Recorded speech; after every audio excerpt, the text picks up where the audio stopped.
ఇప్పుడే జీ5 app download చేయండి. చూడండి మీ ఫేవరెట్ టీవీ షోస్ ఎప్పుడైనా ఎక్కడైనా. రేపొచ్చి క్లాస్ ని కంటిన్యూ చేద్దాం. Okay sir.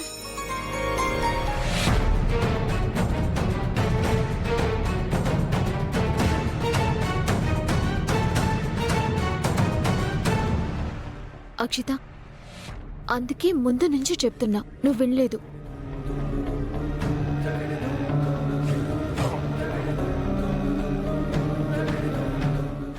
ఏంటి అక్షిత నువ్వు చేసిన పని నాకు నచ్చలేదు. This is not correct. ఏం రాము, అక్షిత రికార్డ్సే రాస్తావా? వీలైతే మా రికార్డ్స్ కూడా రాస్తావా? అలా రాయించుకోవచ్చు అని తెలిస్తే నా రికార్డ్స్ ని రాముతో కాదు, మా డాడీకి చెప్పి ప్రిన్సిపల్తో రాయించేదాన్ని.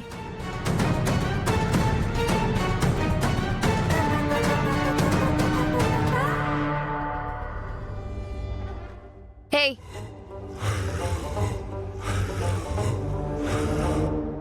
అందరి ముందు నన్నింతలా అవమానిస్తావా? నిన్ను ఏయ్, చెయ్యి ఎత్తకు. నువ్వు చేసిన పనికి సార్తో తిట్లే తిన్నావు. చెయ్యి లేపావనుకో 4 తన్నులు కూడా తింటావు. హే, డబ్బుల విషయం మర్చిపోయావా? నీ బదులుగా పాటలు పాడాలి అన్నదే అగ్రిమెంట్.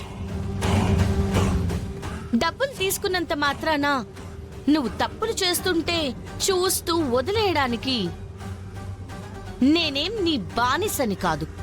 Mind it.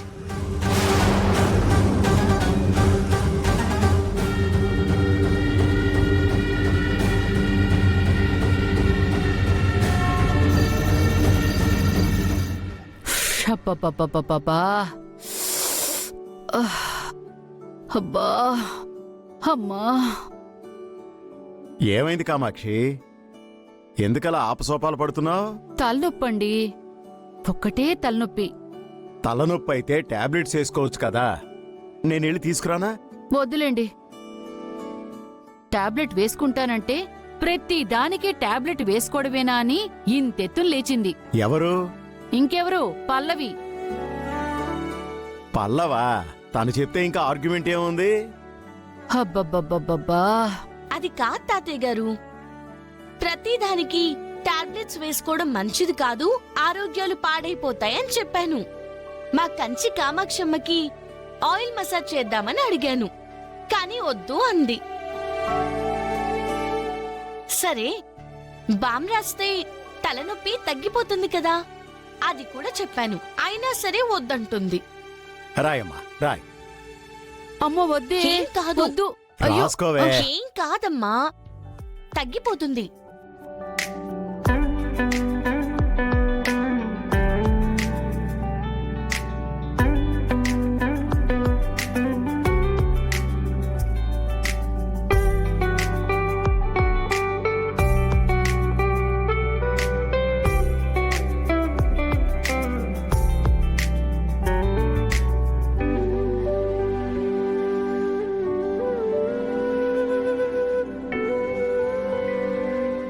కామాక్షి, ఇంత సడన్ గా తలనొప్పి ఎందుకు వచ్చిందే? ఏముంది, మనసులో ఏదో ఆలోచన ఆందోళన పెట్టుకొనుంటారు. నా ఆలోచన, నా ఆందోళన ఒకటేనే. త్వరగా నా గుండమ్మ కూతురు ఇంటికి రావాలని. తప్పకుండా దొరుకుతుందమ్మా.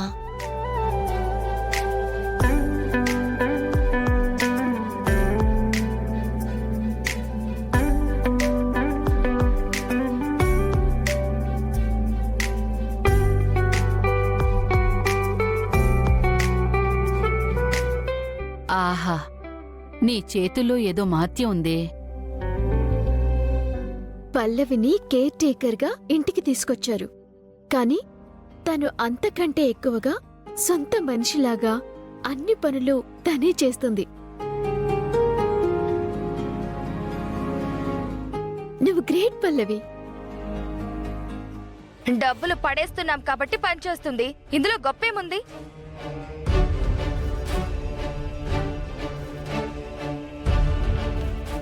నువ్వు నోరు ముయ్. ప్రతిదానికి వంకరగా మాట్లాడడం నీకు బాగా అలవాటైపోయింది.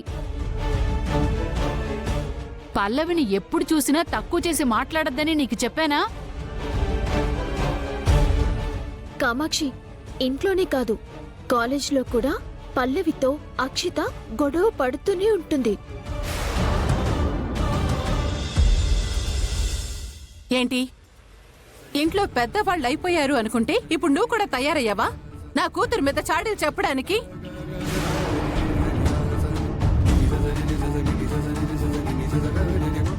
పిన్ని, నేనేమీ చాడీలు చెప్పటం లేదు. కాలేజ్లో అక్షిత చేస్తున్నదే చెప్తున్నాను. చాలే ఆపు, ఇంకేం మాట్లాడుకో. వైష్ణవి, తన మీద ఎందుకు అరుస్తున్నావే? నీ కూతురు బుద్ధుల గురించి ఇంకొకళ్ళు చెప్పాలా ఏంటి? మాకు తెలీదా? అయ్యో, ఎందుకమ్మా మీరు ఆవేశపడతారు? అసలే మీరు తలనొప్పితో బాధపడుతున్నారు. నా గురించి ఎవరేమనుకున్నా అసలు నేను పట్టించుకుంటేనే కదా. నువ్వలా సరిపెట్టుకోబట్టే అమ్మా మా మనవరాలికి మాటలు శృతి మించుతున్నాయి. అందరూ అయిపోయారు, ఇక మీరొక్కరే మిగిలారనుకున్నాను మావయ్య గారు. ఈ పల్లవి అంటే మీ అందరికీ ఎందుకంత మోజుందో నాకైతే అర్థం కావడం లేదు.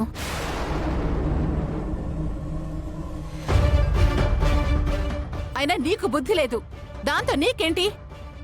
ఈ ముక్క మాత్రం కరెక్ట్గా చెప్పావే.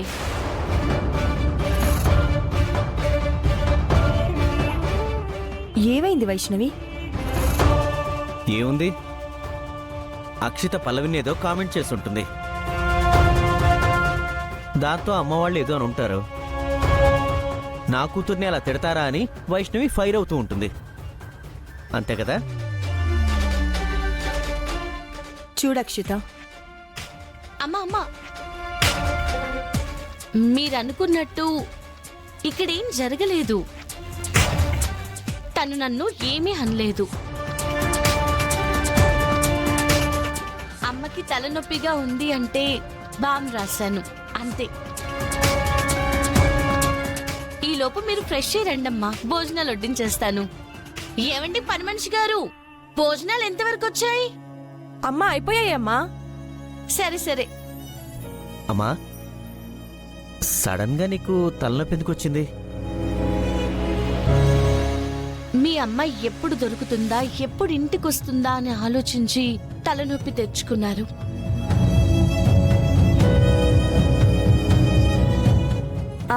అన్నట్టు పల్లవి, మా అమ్మాయిని ఎత్తుకుపోయిన వాడి ఫోటో దొరికిందమ్మా. ఒకసారి మళ్ళీ నువ్వు చూసి కన్ఫర్మ్ చేస్తే వాణ్ణి ఈజీగా పట్టుకోవచ్చు. ఏమండి, ఒకసారి పల్లవికి ఆ ఫోటో చూపించండి.